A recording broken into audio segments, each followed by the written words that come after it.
Assalamualaikum warahmatullahi wabarakatuh. Perkenalkan, nama saya Faizatul Husna, nomor BP 2010551016 dari kelas M2. Di sini saya ingin menyampaikan sedikit materi tentang strategi promosi. Pokok bahasan. Yang pertama ada merancang komunikasi pemasaran terpadu. Yang kedua ada mengelola komunikasi pemasaran terpadu. Strategi promosi. Menurut Klotter dan Killer, promosi adalah berbagai cara untuk menginformasikan, membujuk, dan mengingatkan konsumen secara langsung maupun tidak langsung tentang suatu atau merek yang dijual.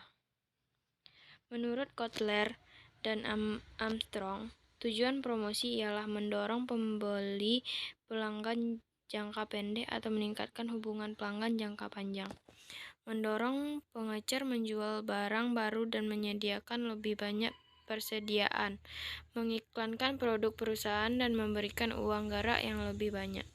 Untuk tenaga penjualan berguna untuk mendapatkan lebih banyak dukungan tenaga penjualan bagi produk lama atau baru atau mendorong wiraniaga mendapatkan pelanggan baru. Faktor-faktor yang mempengaruhi pelaksanaan promosi menurut Basu Swasta. Yang pertama, besarnya dana yang digunakan untuk promosi. Yang kedua, sifat pasar. Ada 3 macam sifat pasar, yaitu luas pasar, jenis pelanggan, konsentrasi pasar. Yang ketiga, jenis produk. Yang keempat, tahap-tahap dalam siklus kehidupan produk. Yang pertama ada tahap perkenalan, tahap pertumbuhan, tahap kedewasaan, dan tahap kemunduran. Promotion mix. Selanjutnya ada promotion mix. Promotion mix adalah serangkaian pendekatan yang dilakukan oleh pihak perusahaan untuk mengoptimalkan upaya promosi serta menjangkau target pasar yang lebih luas. Ide promotional mix menunjukkan pada penggunaan relatif dan masing-masing alat promosi yang berlainan. Setiap alat promosi memiliki keuntungan tertentu dalam situasi tertentu. Dalam praktek, pihak pemasaran harus mencari kombinasi yang terbaik atas penggunaan alat-alat tersebut. Menurut Kotler dan Armstrong, bauran promosi atau disebut juga dengan marketing communication mix adalah suatu perpaduan dari alat-alat promosi yang digunakan oleh perusahaan untuk mengkomunikasikan nilai untuk konsumen dan membangun hubungan dengan konsumen. Menurut Kotler dan Keller, dijelaskan bahwa bauran promosi memiliki 5 unsur, yaitu yang pertama, periklanan atau advertising, yang kedua, promosi penjualan atau sales promotion, yang ketiga, penjualan personal atau personal selling, yang keempat, pemasaran langsung atau direct marketing, yang kelima, hubungan masyarakat atau public relation. Anggaran promosi adalah jumlah dana yang tersedia, merupakan faktor penting yang mempengaruhi baruan pemasaran. Perusahaan yang memiliki dana lebih besar, kegiatan promosinya akan lebih efektif dibandingkan perusahaan yang hanya mempunyai dana terbatas. Yang pertama, ada periklanan. Pengertian periklanan secara komprehensif menurut Kotler, Phillips, dan Armstrong ialah segala bentuk penyajian dan promosi ide, barang, atau jasa secara non-personal oleh suatu sponsor tertentu yang memerlukan pembayaran. Menurut Kotler, kemungkinan tujuan periklanan yang pertama memberi informasi, yang kedua membujuk, yang ketiga mengingatkan. Karakteristik iklan yaitu isi yang jelas, informatif, artinya bersifat memberi informasi, bahasa yang digunakan mudah dimengerti, iklan yang dikemas agar menarik perhatian dan minat para pembaca, bersifat mengajak. Strategi periklanan yaitu yang pertama periklanan persuasif, yang kedua periklanan komparatif, yang ketiga periklanan pengingat. Jenis-jenis iklan. Yang pertama, iklan berdasarkan isinya. Ada iklan pelayanan, iklan pengumuman atau pemberitahuan, iklan permintaan, dan iklan penawaran atau niaga. Yang kedua ada iklan berdasarkan medianya, yaitu iklan media cetak dan juga iklan elektronik. Yang ketiga ada iklan berdasarkan tujuan, antara lain iklan komersial atau bisnis. Terdapat 3 bagian dalam iklan komersial, komersial ini yaitu iklan konsumen, iklan bisnis, dan juga iklan profesional. Selanjutnya iklan non-komersial. Media periklanan. Kita dapat menggunakan televisi.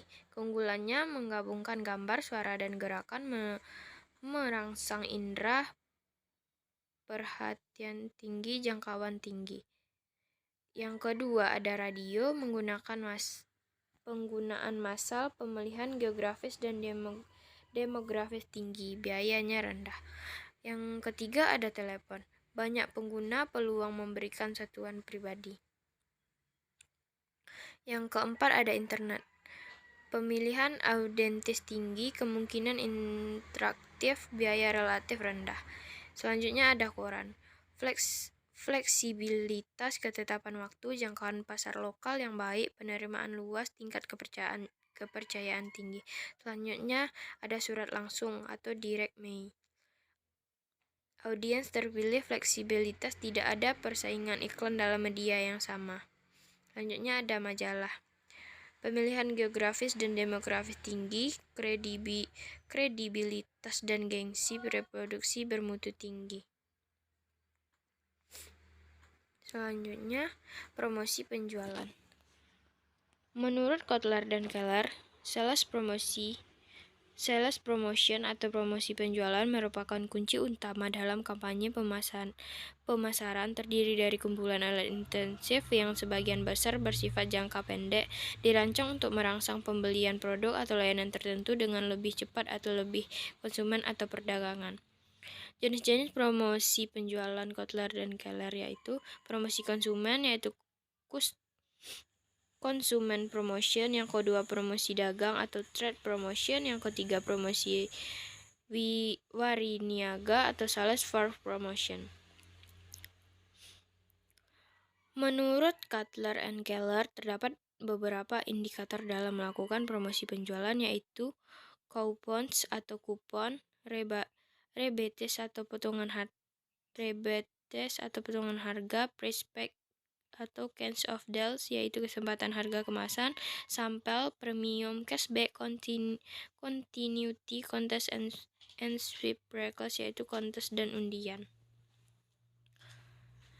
Yang ketiga, penjualan personal. Menurut Kotler dan Armstrong, mengemukakan bahwa personal selling adalah presentasi pribadi dengan kekuatan perusahaan penjualan untuk tujuan membuat penjualan dan membangun hubungan pelanggan. Berikut ini ada beberapa bentuk personal selling, yaitu pengiriman atau driver, penerimaan pesanan atau order taker, pembawa misi atau missionary, teknisi atau technician, pencipta permintaan atau defend customer, penjual solusi atau solusi vendor. Tujuan personal selling menurut Sofyan Asuri yaitu yang pertama mengadakan analisis pasar, yang kedua menentukan calon pembeli, yang ketiga mengadakan komunikasi, yang keempat memberikan pelayanan, yang kelima memajukan pelanggan. Proses personal selling yaitu prospek yang memenuhi syarat, pendekatan, dan juga presentasi penjualan. Yang keempat ada pemasaran langsung. Kotler dan Armstrong menyatakan bahwa pemasaran langsung merupakan hubungan langsung dengan konsumen individual dan untuk mendapatkan respon segera dan mendapatkan loyalitas pelanggan. Kotler dan Armstrong menyatakan bahwa terdapat dua manfaat dari pemasaran langsung, baik dari pihak pembeli maupun pihak penjual.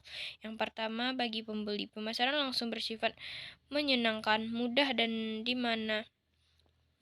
dan pribadi. Selain itu, pemasaran langsung juga bersifat interaktif segera, di mana pembeli bisa berinteraksi dengan penjual melalui telepon atau situs web yang telah disediakan perusahaan untuk mendapatkan informasi yang diinginkan. Yang kedua, bagi penjual, pemasaran langsung merupakan sebuah sarana kuat untuk membangun dengan konsumen dengan menggunakan database pemasaran. Pemasar dapat menargetkan promosi produk secara pribadi terhadap individu-individu yang tertera di database tersebut. Selain itu, pemasaran langsung juga menawarkan alternatif biaya yang lebih. Yang kelima, hubungan masyarakat.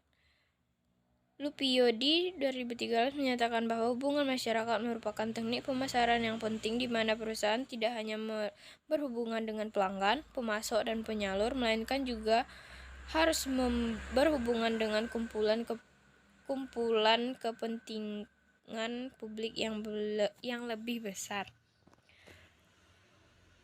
Lupiondi menyatakan bahwa hubungan masyarakat sangat peduli terhadap beberapa tugas pemasaran, antara lain yaitu membangun citra, mendukung berbagai aktivitas, mengatasi permasalahan dan isu, memperkuat positioning perusahaan, mempengaruhi publik, memunculkan produk dan jasa baru. Lupiondi menyatakan bahwa program hubungan masyarakat yang dapat dilakukan yaitu publikasi, acara-acara penting, hubungan dengan investor, pameran atau event, membangun sponsor acara. Berdasarkan penjelasan jenis atau brand promosi itu, dapat kita lihat bahwa brand promosi merupakan strategi promosi yang digunakan perusahaan untuk memperkenal produk. Komunikasi pemasaran. Menurut pendapat Philip Kotler dan Kevin Len-Keller menjelaskan bahwa komunikasi pemasaran merupakan sarana di mana sebuah perusahaan berusaha untuk menginformasikan, membujuk, dan meningkatkan konsumen baik secara langsung maupun secara tidak langsung tentang produk maupun merek yang perusahaan jual. Komunikasi pemasaran merupakan pertukaran informasi dua arah antara pihak atau lembaga yang terlibat dalam pemasaran. Semua pihak yang terlibat dalam proses komunikasi pemasaran melakukan cara yang sama, yaitu mendengarkan, bereaksi, dan berbicara sampai tercipta hubungan pertukaran dan pemuasan. Sedangkan komunikasi pemasaran terpadu atau IMC adalah konsep perencanaan komunikasi pemasaran yang menggali nilai tambah perencanaan kompensif, mengevaluasi peran strategis, dan beberapa cabang komunikasi yang mengombinasikan cabang ini untuk menghasilkan kejelasan, konsistensi, dan juga dampak komunikasi yang maksimum melalui interaksi yang terpadu. Rochester dan Percy mengidentifikasi 4 kemungkinan tujuan komunikasi pemasaran sebagai berikut ini. Yang pertama adalah kebutuhan kategori, yang kedua keadaan merek, yang ketiga sikap merek, dan yang keempat maksud pembelian merek. Selanjutnya, merancang komunikasi.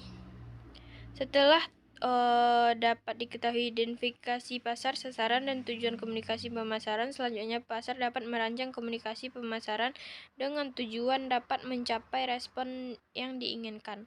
Menurut Kotler dan Keller, paling tidak ada 3 kaidah untuk mencapai respon yang diinginkan, antara lain, yang pertama, strategi pesan, manajemen mencari daya tarik, tema atau ide yang terkait dengan positioning merek dan membantu menentukan titik 16 varietas atau titik perbedaan. Yang kedua ada strategi kreatif. Efektivitas komunikasi pemasaran tergantung pada bagaimana sebuah pesan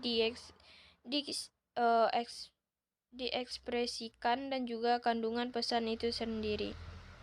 Yang ketiga ada sumber pesan. Banyak komunikasi pemasaran tidak menggunakan sumber di luar perusahaan. Komunikasi lain menggunakan orang terkenal atau orang tidak terkenal. Sumber pesan tentunya dikeluarkan dari yang menarik pasar sasaran agar dapat berkontribusi langsung pada efektivitas komunikasi pemasaran. Semakin efektif dalam meningkatkan sumber pesan yang menarik pasar sasaran terhadap produk yang ditawarkan, maka respon dari pasar sasaran dapat dilihat hasilnya.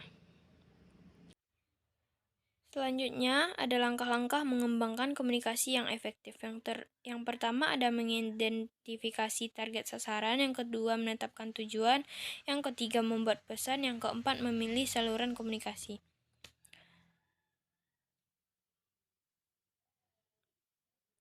Selanjutnya menentukan anggaran menentukan bauran mediasi, mengukur hasil, mengelola komunikasi pemasaran terintegrasi. Saluran komunikasi.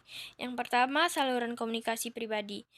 Memungkinkan 2 orang atau lebih berkomunikasi tatap muka yang terdiri atas saluran nasihat, saluran ahli, dan saluran sosial. Yang kedua, integrasi saluran komunikasi. Media massa menjadi sarana utama menstimulasi komunikasi pribadi dan memiliki implikasi pengaruhnya terhadap opini publik tidak sekuat yang direncanakan. Yang ketiga, ada saluran komunikasi non-pribadi, merupakan komunikasi yang diarahkan ke lebih dari satu orang, meliputi media promosi penjualan, acara dan pengalaman serta hubungan masyarakat. Baiklah, sekian yang dapat saya sampaikan. Apabila ada kekurangan dan kesalahan, saya mohon maaf. Assalamualaikum warahmatullahi wabarakatuh.